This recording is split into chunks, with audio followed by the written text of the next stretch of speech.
Shalom, saudara semua.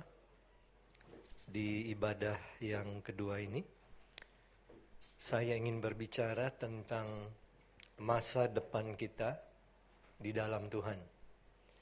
Ya, tentu kita semua memiliki impian dan memiliki keinginan tentang masa depan seperti apa yang kita inginkan. Ya, tetapi saudara, Tuhan juga punya masa depan yang telah Dia sediakan untuk kita. Dan beberapa waktu yang lalu ketika saya menyampaikan firman Tuhan di sebuah gereja, gembalanya selesai ibadah mendekati saya dan berkata, "Terima kasih Pak." Saya jujur, dia berkata bahwa sebenarnya saya tidak suka pelajaran tentang akhir zaman. Itu yang dia katakan kepada saya. Saya tidak suka Pak pelajaran tentang akhir zaman. Saya tanya, oh ya kenapa? Karena ini menurut gembala itu ya, menurut gembala itu. Ya boleh ya, orang berpendapat gitu sih boleh-boleh aja. Dia berkata karena begini Pak. Ya bagi saya, kata orang itu, kata gembala itu, pelajaran tentang akhir zaman itu cenderung menakut-nakuti. Membuat orang menjadi takut dan kemudian kehilangan kesejahteraan. Tetapi yang Bapak sampaikan pagi ini, perspektifnya justru memberikan pengharapan karena memberikan penjelasan tentang masa depan. Dan sebenarnya saudara, seperti itulah Tuhan ingin kita untuk melihat apa yang telah Dia siapkan untuk kita. Suatu masa depan yang penuh dengan kemuliaan.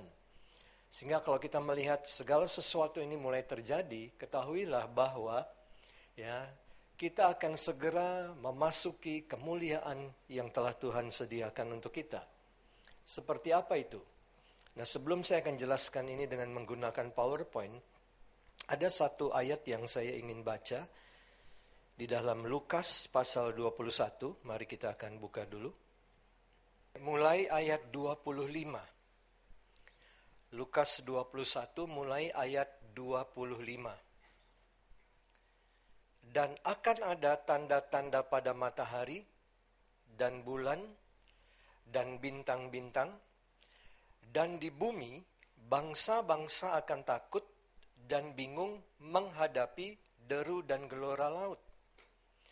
Orang akan mati ketakutan karena kecemasan berhubung dengan segala apa yang menimpa bumi ini. Sebab kuasa langit akan goncang. Jadi saudara, sejak 2014 tahun yang lalu kira-kira, Tuhan Yesus telah bernubuat tentang situasi yang bakal terjadi di hari-hari yang terakhir. Dan inilah sebagian yang Tuhan katakan. Bahwa di hari-hari yang terakhir, ada banyak orang yang akan takut dan cemas, dan bahkan sampai berakibat kepada kematian, saking ketakutannya. Nah, mengapa saudara, manusia bisa sampai seperti ini? Apalagi kalau kita melihat berita-berita dunia, ternyata memang ada banyak berita-berita yang memang membuat orang jadi cemas, menjadi khawatir, dan juga takut. Ya, berhubung dengan apa yang terjadi. Jadi jawabannya adalah bencana.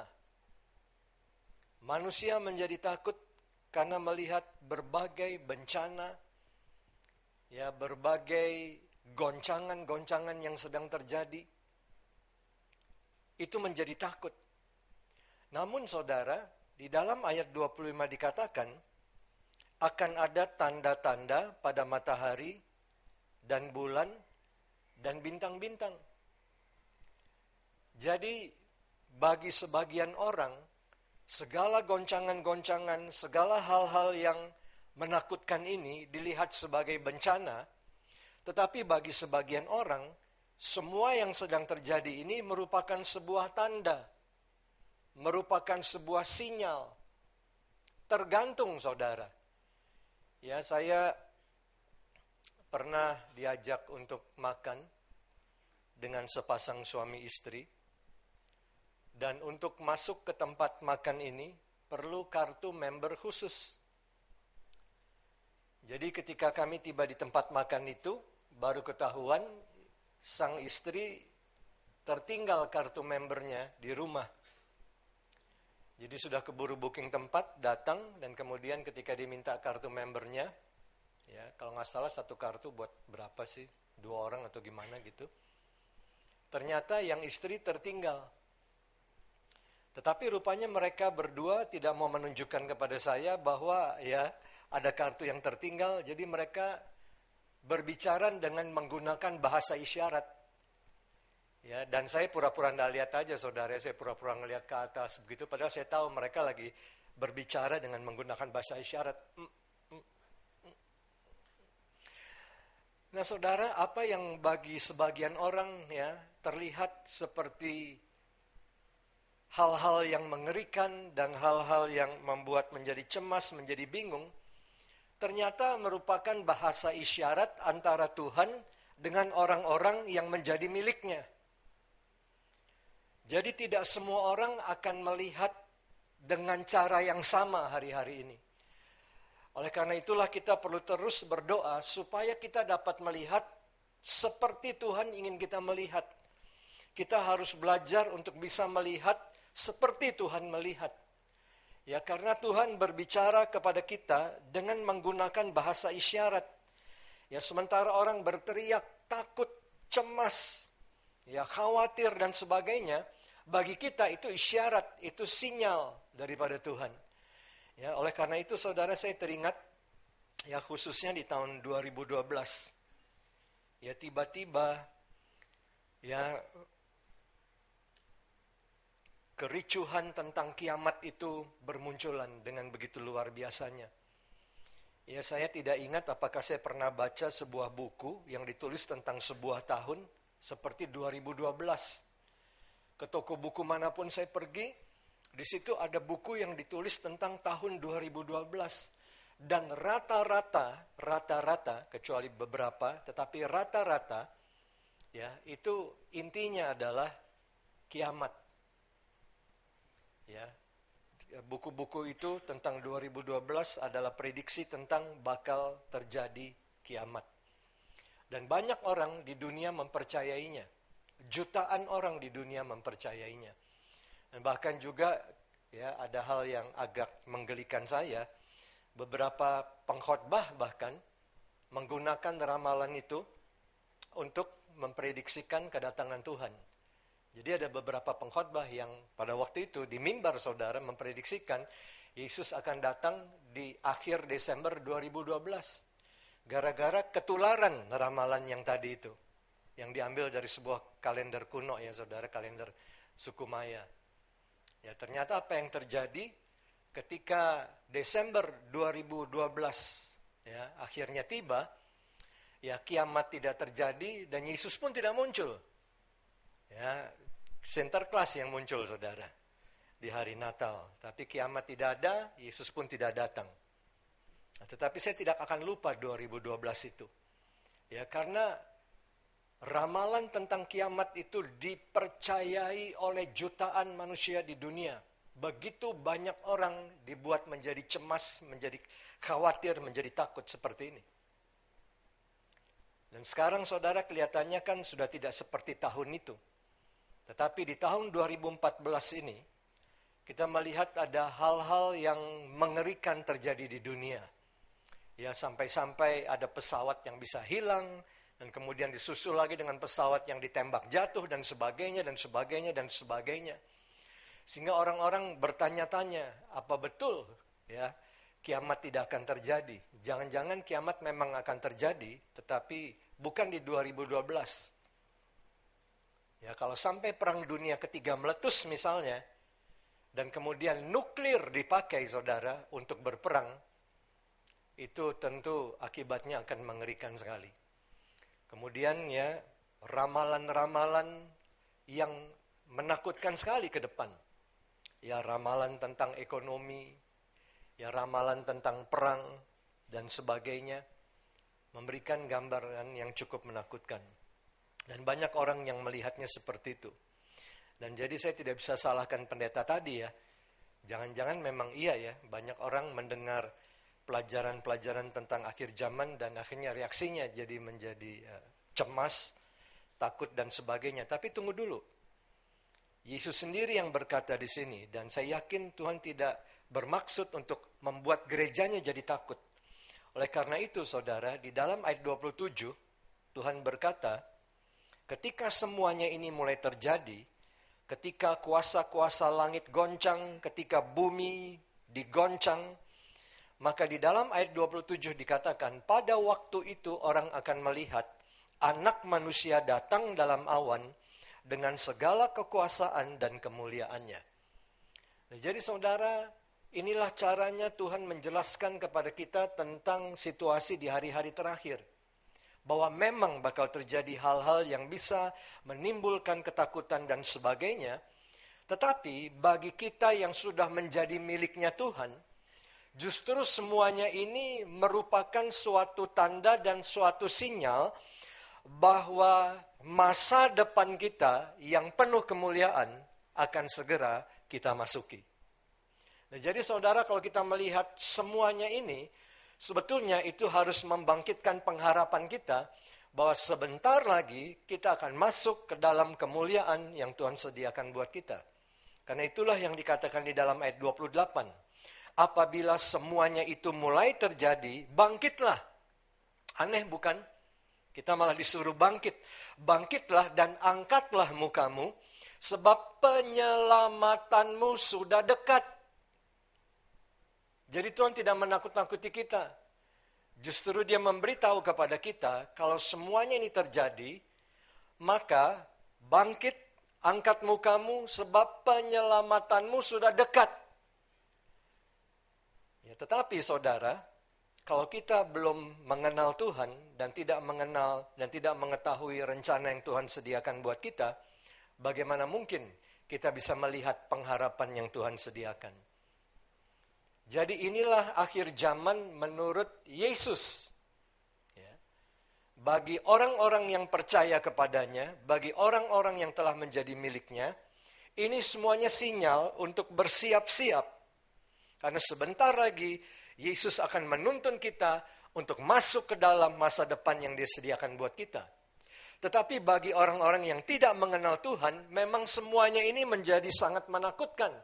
Karena tidak kelihatan ada secercah pengharapan di dalamnya. Karena pengharapan hanya ada di dalam Yesus.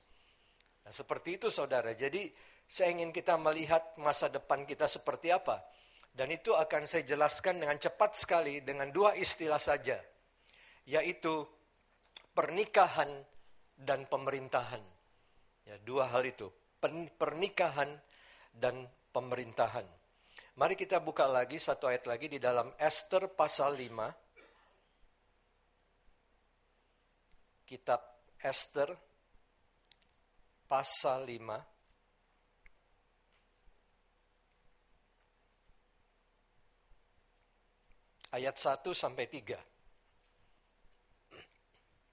Ester 5 ayat 1 sampai 3. Pada hari yang ketiga, Ester mengenakan pakaian ratu. Nah, itu penting untuk dicatat, saudara.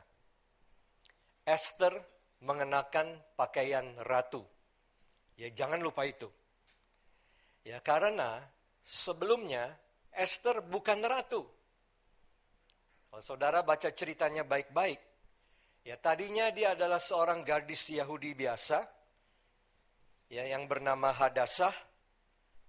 Dia tidak ada ya kekuasaan apa-apa, dia biasa-biasa saja.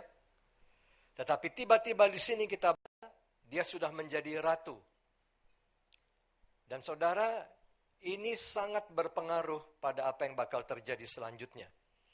Dikatakan lalu berdirilah ia di pelataran dalam istana raja, ya karena raja adalah suaminya, tepat di depan istana raja. Dan raja bersemayam di atas tahta kerajaan di dalam istana, berhadapan dengan pintu istana itu. Dan ketika raja melihat Ester sang ratu, ya, di garis bawahi lagi itu, sang ratu. Jadi ini bukan Hadassah seorang gadis biasa, bukan. Ini adalah Ester sang ratu. Dia berdiri di pelataran, maka berkenanlah raja kepadanya, sehingga raja mengelurkan tongkat emas yang di tangannya ke arah Ester, lalu mendekatlah Ester dan menyentuh ujung tongkat itu. Sepintas terlihat seperti cerita biasa ya. Oh, ratu datang menghadap raja, suaminya, dan suaminya senang didatengin istrinya di tengah-tengah jam kerja. Lalu kemudian dia diarahkan tongkatnya kepada istrinya untuk memberi tanda silahkan mendekat. Raja senang. Tidak sebetulnya. Karena saudara, menurut peraturan dan protokoler istana pada zaman Ester itu, ya ini kerajaan Persia, saudara. Meskipun seorang wanita telah menjadi ratu, tetapi jikalau raja sedang duduk di takhta, maka ratu baru boleh menghadap raja, meskipun itu suaminya, baru boleh menghadap raja jikalau dipanggil. Pokoknya kalau raja duduk di takhta, lain ceritanya dengan kalau raja tidak duduk di takhta. Kalau raja sudah duduk di takhta, istrinya sendiri mau menghadap sebagai ratu, itu harus tunggu dipanggil. Karena kalau tidak dipanggil, kemudian datang juga, bisa dua hal, salah satu dari dua hal terjadi. Kalau raja senang, aman. Tetapi kalau raja tidak senang, itu bahkan bisa sampai dieksekusi, dihukum mati. Jadi saudara, ketika Ester datang menghadap sang raja, meskipun itu suaminya sendiri, dia datang pada waktu dia tidak dipanggil. Maka itu dia minta bangsanya, orang Yahudi yang waktu itu menjadi tawanan di Persia, untuk berdoa, untuk berpuasa. Karena dia tidak tahu apa yang akan terjadi pada dirinya. Dia bisa saja mati kalau raja tidak senang, meskipun itu suaminya. Dan itu ceritanya. Jadi ketika Ester datang, saya bisa membayangkannya secara imajinatif, kan itu ada para penggawa yang berdiri di situ, saudara ya, pegang senjata. Dan ketika tiba-tiba Ratu Ester masuk ke dalam ruang takhta, mereka pasti, gitu ya, sambil lihat satu sama yang lain. Nggak ada di daftar panggilan hari ini. Nyelonong dia, aduh. Sambil ya, mereka lihat antar raja. Dan mereka melihat tongkat raja. Itu aja yang mereka lihat. Kalau tongkat raja turun ke bawah, meskipun itu ratu. Tapi kalau tongkat raja diangkat ke atas, berarti it's okay gitu. Jadi pasti mereka agak berdebar-debar. Aduh, ada apa ini? Kok ratu nekat banget ini ya? Nggak dipanggil, datang juga. Nah, mereka lihat kepada raja, mereka lihat tongkatnya. Ya, kalau mau tambahin suara gitu ya, efek suara bikin yang serem, eng gitu ya, lebih mendebarkan. Dan tiba-tiba raja mengangkat tongkatnya. Aduh, lega semuanya. Berarti it's okay. Dan akhirnya ketika Ester mendekat, ada sesuatu yang menarik sekali yang diucapkan oleh Raja Ahasuerus. Di dalam ayat 3, raja bertanya kepadanya, apa maksudmu, hai Ratu Ester? Apa keinginanmu? Sampai setengah kerajaan sekalipun akan diberikan kepadamu. Waduh, luar biasa sekali saudara. Sang raja menawarkan separuh kerajaannya kepada Ester. Well, why not? Ester adalah istrinya. Seorang suami akan share apa yang dia miliki dengan istrinya. Raja akan share kerajaan yang dia miliki dengan ratunya, of course. Karena istrinya lah orang yang paling dekat dengan dia. Bukan dengan yang lain-lain, tetapi dengan istrinya. Nah, bisakah saudara bayangkan kalau satu kali Raja Ahasuerus sedang jalan-jalan di luar istana, dia ingin belusuan gitu ya di kotanya, dia jalan-jalan, dia lewatin pinggir-pinggir kali, dan dia lihat ada seorang gadis Yahudi lagi, yang waktu itu menjadi tawanan di Persia. Ya saudara, lagi cuci pakaian di pinggir kali begitu. Dan tiba-tiba Raja Ahasuerus mendekati gadis ini dan bertanya, hai wanita, siapa namamu? Wah, terkejut ya wanita itu. Hamba Hadasah Paduka. Hadasah, separuh kerajaan akan kuberikan kepadamu.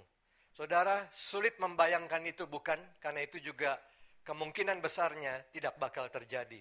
Impossible. Tetapi di sini saudara, dengan ringan-ringan saja, Ahasuerus berkata, Ester, ratu, Apa maumu? Separuh kerajaanku kuberikan kepadamu. Wajar, karena Ester telah menjadi ratu. Dia bukan lagi gadis biasa yang cuci pakaian di tepi kali, tetapi dia adalah ratu. Dia adalah istri dari sang raja. Dan raja share pemerintahannya dengan istrinya. Saudara, pernikahan dulu, baru pemerintahan. Dan dengan itu, saudara akan mudah sekali mengerti PowerPoint ini. Ya, silahkan.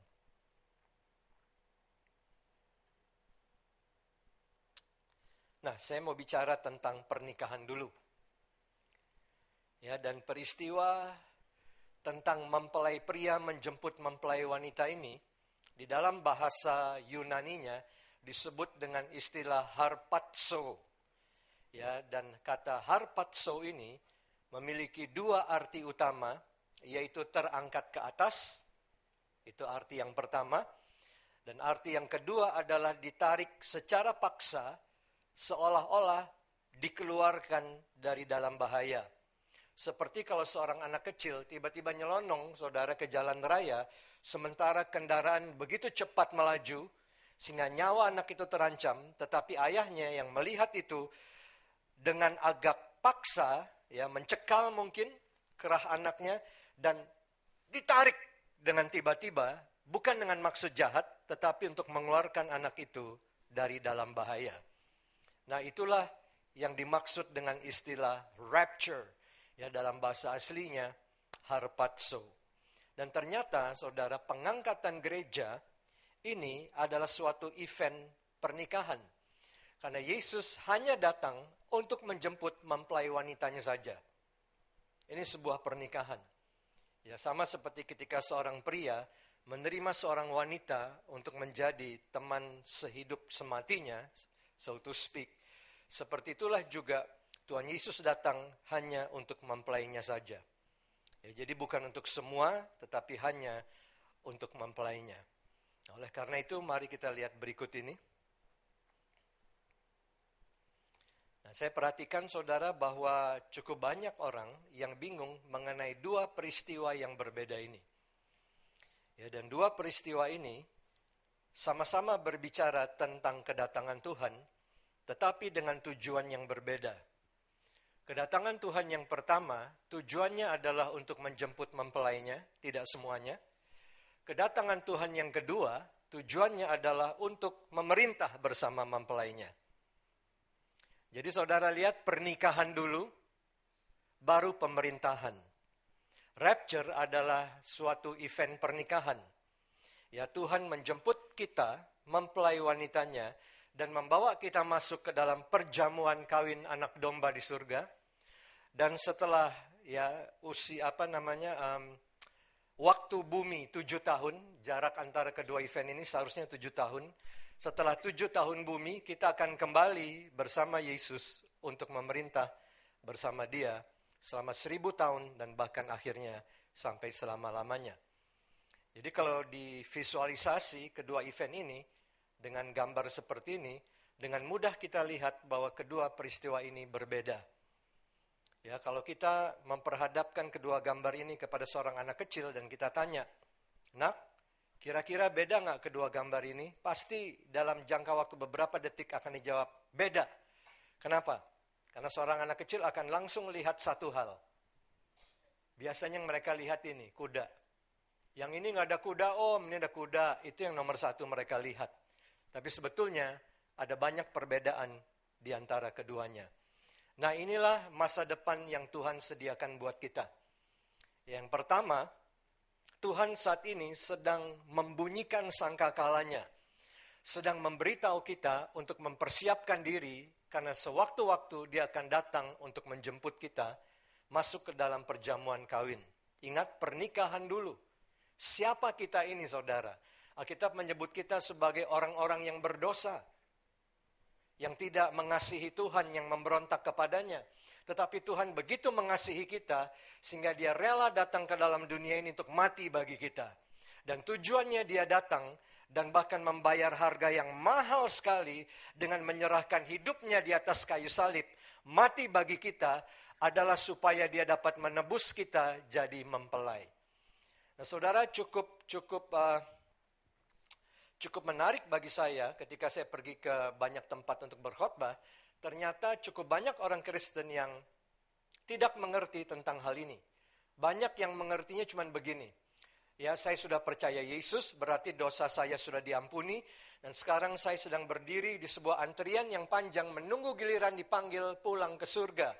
Sehingga satu kali saya akan tinggal di surga sampai selama-lamanya. Selesai, cuma itu saja.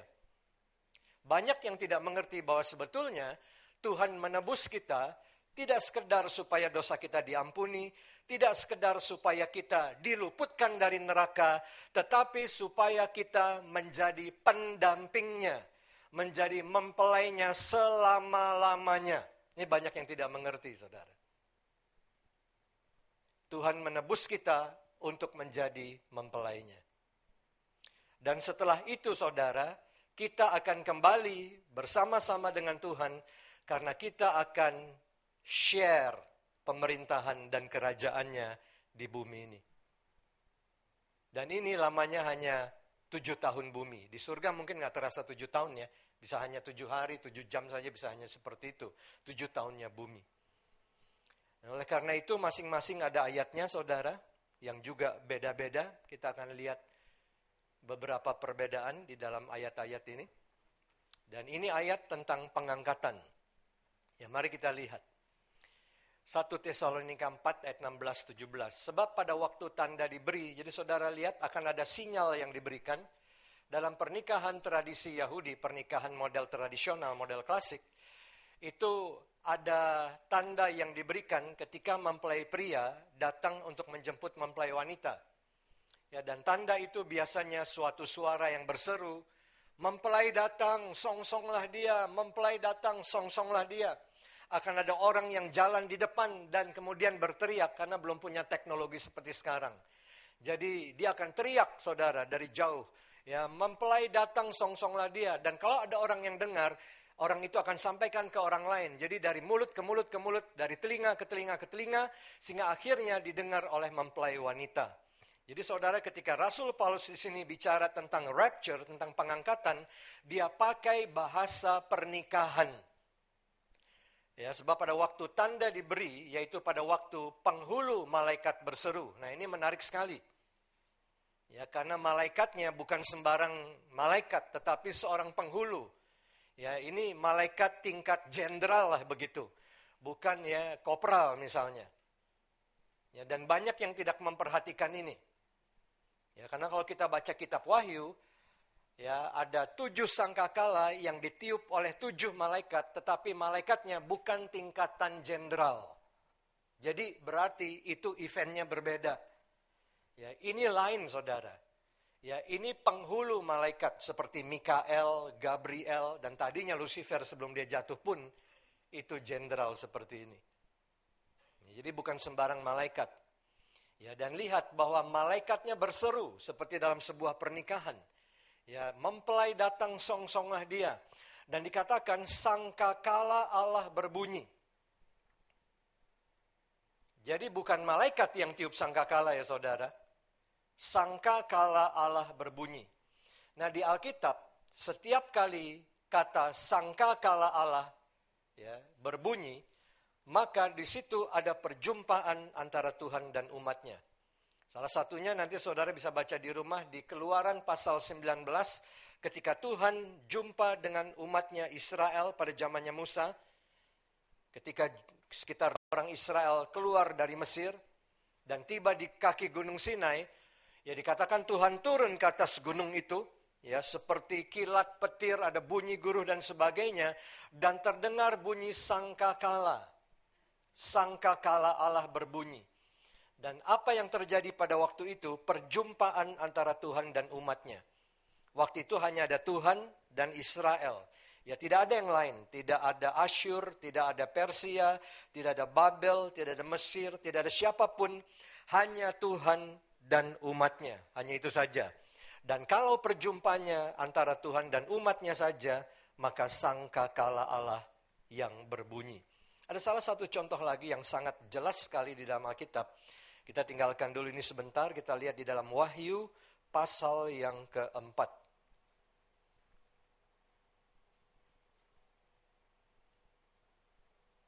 Dan ini ayat yang sangat profetik untuk hari-hari di mana kita hidup saat ini. Wahyu 4 ayat 1. Kemudian daripada itu aku melihat sesungguhnya sebuah pintu terbuka di surga. Ya, kalau saudara lihat spanduk itu, maka ada kata pintu di situ. Dan kita sering mendeklarasikan visi ini. Ya, 2014 adalah tahun dibukanya pintu-pintu mujizat. Nah, saudara lihat di sini di Wahyu 4 ini, ya, ada pintu terbuka di surga. Tadi di ibadah yang pertama, saya juga bicara tentang sebuah pintu, tetapi pintu yang terdapat di Matius 25. Ya, ada sebuah pintu yang dibuka, yaitu pintu perjamuan kawin. Dan ketika pintu itu dibuka, hanya 5 gadis bijak yang masuk. Karena ketika pintunya dibuka, 5 gadis bodoh pergi justru. Bukan masuk ke pintu itu, tetapi malah menjauhi pintu itu. Kenapa? Karena pelita mereka telah padam. Sehingga mereka harus pergi untuk mencari minyak supaya pelitanya bisa menyala lagi. Jadi saudara, mereka bukannya masuk ke dalam ruang perjamuan kawin, tapi malah mereka pergi mencari penjual minyak. Ya, padahal pintunya terbuka. Ya, dan akhirnya ketika mereka bisa mendapatkan minyak, mereka datang, pintunya sudah ditutup. Nah, menarik sekali saudara. Ya, apalagi kalau kita perhatikan Wahyu 4, saudara lihat angka 4 ini. Selama tahun Ayin Dalet, angka 4 ini adalah angka yang sangat profetik karena Ayin Dalet adalah 5.774. Ya, saya pernah khotbah tentang arti angka 4 dan sebagainya. Ya, makna profetiknya sangat luar biasa untuk waktu-waktu di mana kita hidup saat ini. Ya, Wahyu 4. Ya. Apakah kebetulan Wahyu 4 bicara soal pintu, Ayin Dalet 5774 pintu juga. Ya, ini pintu terbuka di surga, di Matius 25 pintu perjamuan kawin yang terbuka. Ya, jadi saudara, suasana menjelang sebuah event pernikahan. Ya, saya jumpa dengan seorang pendeta satu kali di seminar saya. Dan dia selesai seminar datang dan bertanya, Pak Jerry tolong doa. Dan saya udah biasa orang minta doa. Saya bilang, oke Pak, saya bisa tolong doa apa? Tolong doakan, minta sama Tuhan supaya rapture jangan segera terjadi. Saya bilang, kalau doa seperti itu saya nyerah Pak, saya nggak bisa. Karena masalah kapan Tuhan mau datang itu kedaulatannya Tuhan. Saya nggak bisa ganggu gugat. Kenapa sih Pak sampai minta doa seperti itu? Ya, jujurnya saya lagi bangun gereja Pak. Kalau rapture terjadi, nanti gerejanya belum selesai dibangun, udah diangkat Pak. Ya gimana, jemaat udah ngumpulin duit, mau basir dong. Saya bilang, aduh Pak, kalau soal itu sih nggak usah khawatir. Ya contohnya gini loh, saya jelasin sama hamba Tuhan ini. Kalau ada seseorang bekerja di kantor, seorang profesional muda, dia telah menduduki posisi katakan middle management lah. Sesuatu yang baiklah di awal karirnya ya. Dan kemudian juga masa depannya kelihatannya akan makin naik, promosi dan sebagainya. Bagus sekali saudara ya, kedudukannya, pekerjaannya bagus, income-nya bagus, semuanya bagus. Hanya satu hal, dia masih lajang. Jadi satu kali dia memutuskan untuk menikah. Dan ketika dia sudah siap untuk menikah, dia cuti 1 minggu saja dari kantornya. Dan kemudian dia cuti, dia menikah, honeymoon dan sebagainya. Dan setelah selesai, saya tanya sama pendeta ini, apa yang akan terjadi? Apakah tiba-tiba pria ini setelah menikah hilang selama-lamanya? Atau dia kembali lagi ke kantornya? Karena dia hanya cuti nikah. Dia kembali ke kantornya, hanya statusnya kali ini tidak lajang lagi, tapi sudah menikah. Yang mana? Tiba-tiba pendeta itu bilang begini, aku bisa lihat Pak, aku bisa lihat. Ya, kenapa ya selama ini aku berpikir ya bahwa kalau Tuhan angkat kita, maka bye-bye selama-lamanya bumi, bye-bye planet Earth, kita nggak bakal ketemu lagi ya. Karena mulai saat ini aku diangkat Tuhan, aku akan terus melayang-layang di atas awan pegang harpa dan nggak bakal ke bumi lagi. Ternyata kalau kita lihat foto tadi tidak demikian saudara. Ya, menikah dulu, kemudian memerintah. Dan memerintahnya adalah ketika second coming Tuhan kembali ke bumi ini. Dan kita lihat di gambar tadi, pada waktu pengangkatan gereja Tuhan tidak turun ke bumi, hanya berhenti di udara. Nah, jadi kita lihat di sini saudara, ada pintu yang terbuka di surga, dan dikatakan ada suara yang dahulu yang telah kudengar. Jangan lupa bahwa Yohanes adalah orang yang dekat dengan Tuhan. Pada waktu perjamuan malam, saudara ingat dia menyandarkan kepalanya di bahu Yesus. Dia orang yang dekat sekali, jadi dia tahu benar suara Tuhan seperti apa. Ya, suara yang dahulu telah kudengar berkata kepadaku seperti bunyi apa saudara? Bunyi sangkakala. Tidak ada malaikat tiup sangkakala di sini. Ini adalah peristiwa seperti yang terjadi di Gunung Sinai. Suara Tuhan terdengar seperti sangkakala yang keras dan panjang. Dan itu disebut dengan istilah Tekiah Hagadolah, ya, nafir yang terakhir. Jadi saudara lihat, ketika suara Tuhan terdengar seperti sangkakala, maka lihat eventnya perjumpaan antara Tuhan dan Yohanes. Antara Tuhan dan umatnya saja. Nah, bedakan itu saudara. Ya, jadi kita lihat ada pintu yang terbuka, kemudian ada sangkakala Allah berbunyi, dan yang menarik lagi selanjutnya, Tuhan berkata kepada Yohanes, naiklah kemari.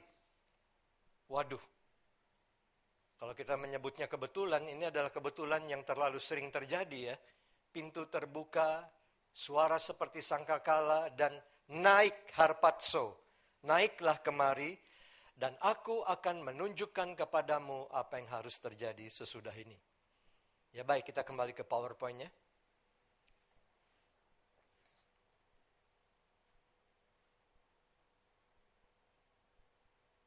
Jadi saudara lihat di sini.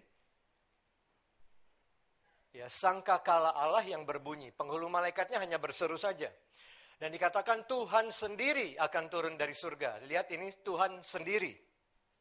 Ya, didampingi ajudan yang satu ini, jenderal ini, penghulu malaikat. Sendiri.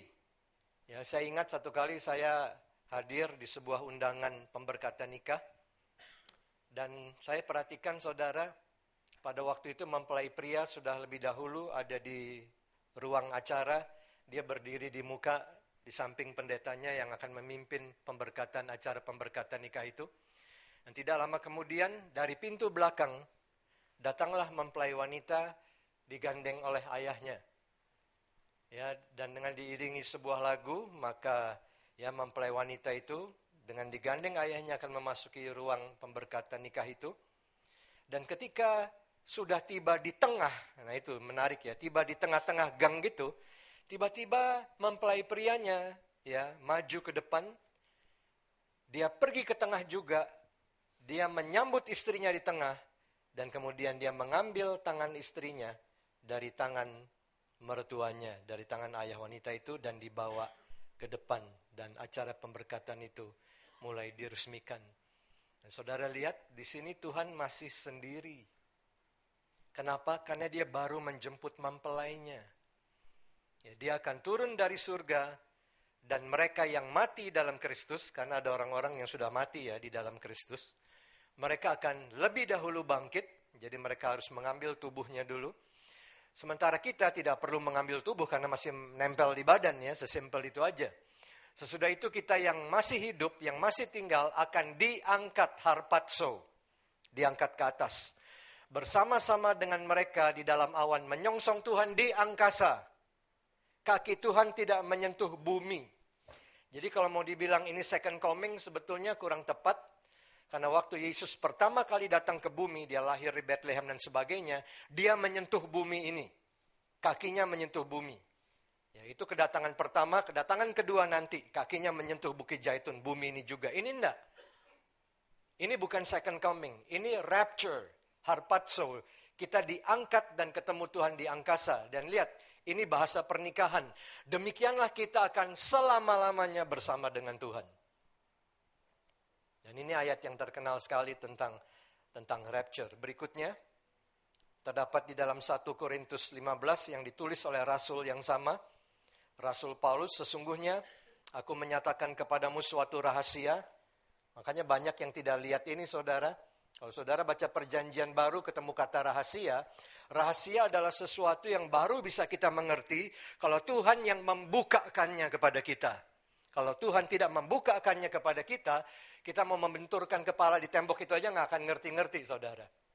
Maka itu ya rahasia hanya akan dimengerti kalau roh pewahyuan itu Tuhan berikan kepada kita. Makanya banyak yang nggak ngerti. Karena untuk mengerti kita perlu anugerah Tuhan. Ya, dan ingat hari-hari ini pintu dibuka, saudara, itu termasuk pintu pencerahan. Tuhan sedang bukakan materai-materai yang tertutup. Rahasia-rahasia yang dia tutup sebelumnya dia buka supaya gerejanya mulai mengerti waktunya sudah singkat. Ya, dan Paulus mengulangi hal yang sama. Kita tidak akan mati semuanya, tetapi kita semuanya akan diubah. Kita akan terima tubuh kemuliaan. Dan di dalam sekejap mata, lihat ini, event ini akan terjadi secepat ini. 1 detik atom, atomos. Atomos adalah faktor waktu yang sudah tidak bisa dibelah lagi. Jadi 1 detik atom itu lebih cepat dari 1 detik jam kita. Kalau jam kita 1 detik paling tak, tak, tak. Kalau atomos tak, tak. Nah gitu, lebih cepat. Ini udah gak bisa dibelah lagi, ini cepat sekali. Jadi event ini tidak akan terlihat secara kasat mata. Tiba-tiba aja di bumi ini, saudara, jutaan, puluhan juta, ratusan juta orang hilang begitu aja. Nggak bisa dilihat.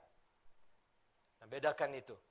Ya, dengan kata lain, Tuhan akan dengan tiba-tiba dan tidak terlihat mencuri mempelainya dari bumi ini. Dan dibawa masuk ke dalam perjamuan kawin. Dan tandanya sama. Bunyi nafiri terakhir, tekiyah hagadolah.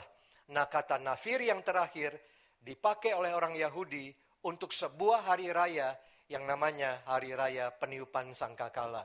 Tadi pagi sudah saya jelaskan. Ya, sebab nafiri akan berbunyi dan orang-orang mati akan dibangkitkan dalam keadaan yang tidak dapat binasa dan kita semua akan diubah. Jadi dia mengulangi apa yang tadi dia katakan.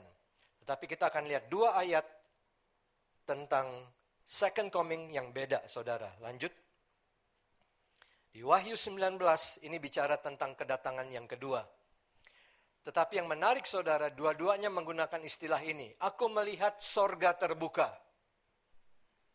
Saudara lihat, ya, pada waktu kedatangan Tuhan, baik untuk menjemput mempelainya, baik untuk turun kedua kali ke dunia, dikatakan ada pintu terbuka di surga. Ya, pada waktu rapture, ketika pintu dibuka, kita dibawa masuk ke dalam perjamuan kawin. Pada second coming, ketika pintu dibuka, kita dibawa keluar kembali ke bumi. Ya, dan dikatakan sesungguhnya ada seekor kuda putih. Ada orang tanya saya gini, Pak, kita boleh naik kuda nggak, Pak? Boleh aja, saya bilang, asal kudanya dari atas. Ini kudanya kan dari atas, saudara, ya. Ada seorang anak kecil satu kali, dia datang ke saya, dia bilang, Om, hewan masuk surga nggak, Om? Ini berapa tahun lalu, dan saya bilang, waduh, Om belum pernah mikir soal itu. Kenapa ya? Aku ini suka anjing, Om. Dan aku punya satu anjing peliharaan yang, aduh, aku sayang banget. Tidur aja di kamar. Kadang-kadang di tempat tidur sama aku. Dan dia mati. Aku sedih, Om. Tapi paling nggak aku pikirkan dia masuk surga. Benar nggak Om masuk surga? Aduh, susah banget nih jawabnya nih ya. Kasihan nih anaknya lagi ya cari penghiburan. Lalu dia bilang gini, tapi Om, di surga ada hewan loh. Saya bilang, kamu tahu dari mana? Saudara, anak itu buka ayat ini. Lihat nih Om. Waktu Yesus datang kedua kali dia naik kuda putih. Berarti kan ada binatang di sana. Ini ada kuda. Dari mana kudanya kalau enggak? Saya yang bingung, saudara, waktu itu. Saya pikir, oh iya benar. Saya belajar dari anak kecil jadinya, saudara ya. Sesungguhnya ada seekor kuda putih. Dan saudara lihat, tadi Yesus jemput kita di tengah, di awan.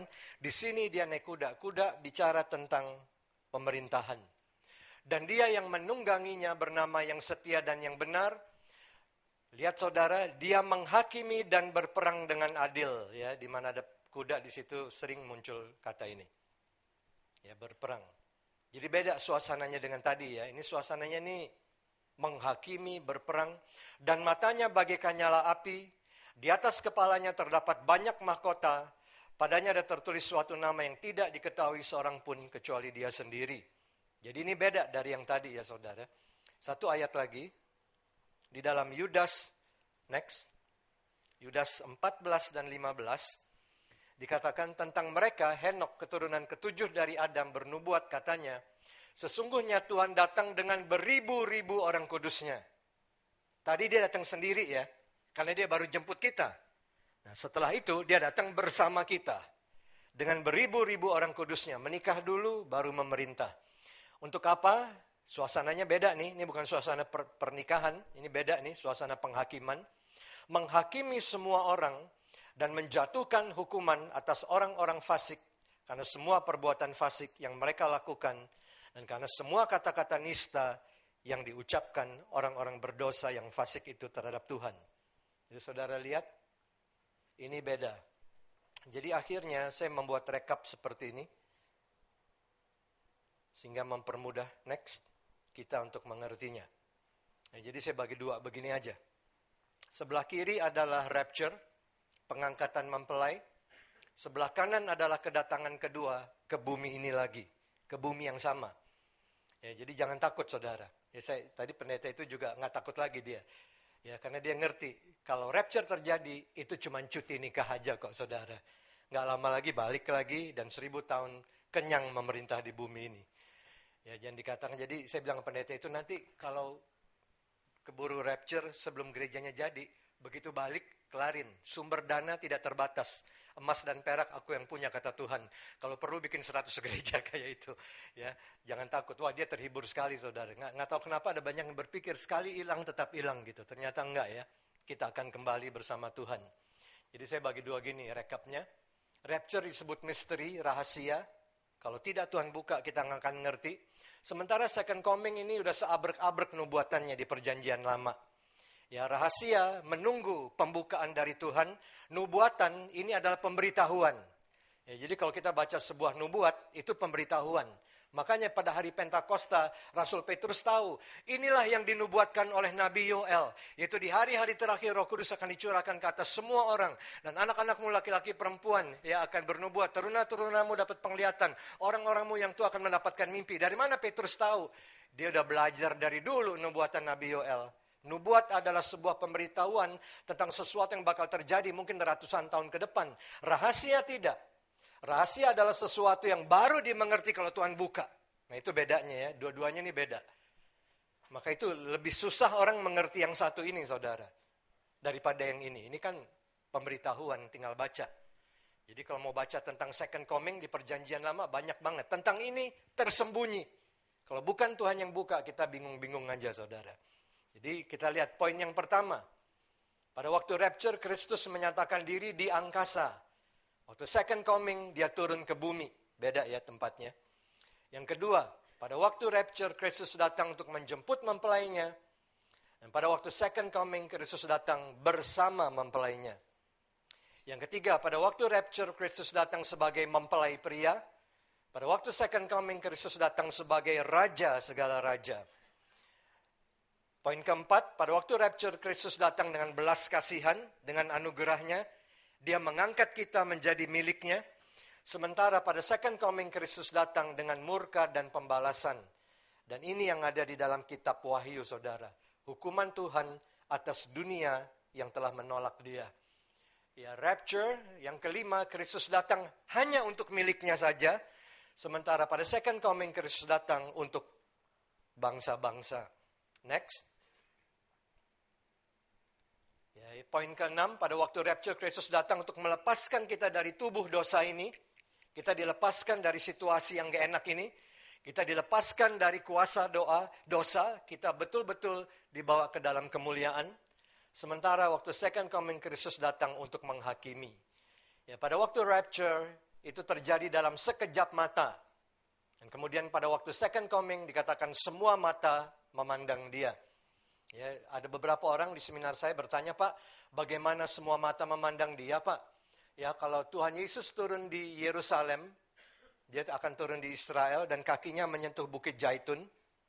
Bagaimana kita yang di Indonesia bisa melihat itu terjadi? Saya bilang lihatnya jangan begini dong. Lah gimana?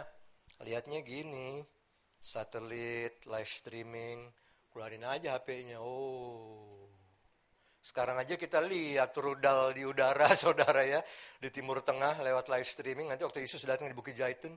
Nah, jadi jangan begini, saudara, sekarang udah maju ya. Pakai ini aja lebih gampang. Ya, satelit dan sebagainya. Ya, yang ke-8, rapture disebut sebagai rahasia. Ini mengulangi yang tadi second coming nubuat. So, saudara, ini yang Tuhan siapkan buat kita. Kalau kita lulus di sini, kita akan masuk kemari. Kita akan memerintah bersama Tuhan sampai selama-lamanya. Alkitab berkata, bumi ini adalah milik pusaka orang benar. Ya, bumi diwariskan kepada orang benar. Saudara siap untuk itu?